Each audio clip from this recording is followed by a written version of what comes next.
महेश के असल में 3 शोहर हैं? 3 शोहर है मैडम महेश अच्छा, के। तीनों एक साथ रहते हैं? नहीं, अलग अलग रहते हैं। अच्छा, पहले का नाम एक शकील औरत है। के 3 शोहर कैसे हो सकते हैं?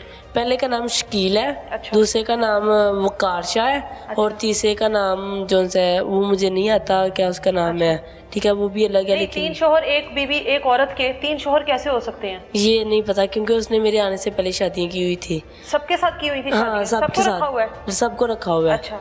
तो मैडम महेश ने मुझसे ना 1 हफ्ता भी मुझे उधर हुआ है गई को, तो ये बातें महविश करना के पड़ी। साथ कौन सा शोहर रहता था? वकार शाह भी रहता है। वकार शाह, उसके जी। बच्चे हैं? उसके बच्चे, उसके अंदर से 1 बेटी है। वैसे महविश के कितने बच्चे हैं? 5 बच्चे हैं, कुल मिला के 5 बच्चे हैं। अपने साथ उसने कितने बच्चों को रखा हुआ है? अपने साथ सिर्फ 1 बेटे को, छोटे को। अच्छा, ये आपको यकीन है कि जो बाकी के 4 है वो उसी के बच्चे हैं? हाँ, उसी के हैं ये। उसी के बच्चे हैं, जी। वो अलग अलग? जी, हो 2 सकता है हॉस्टल है। उन शोहर के साथ उसकी अलैदगी हो गई, उसके बाद उसने दूसरा फिर तीसरा किया हो। कहती तो यही है लेकिन नहीं, उधर भी आती जाती है, सोती बैठती, सब कुछ उसके साथ भी उनके करती है, साथ तीनों भी? के साथ करती है मतलब ये। अच्छा।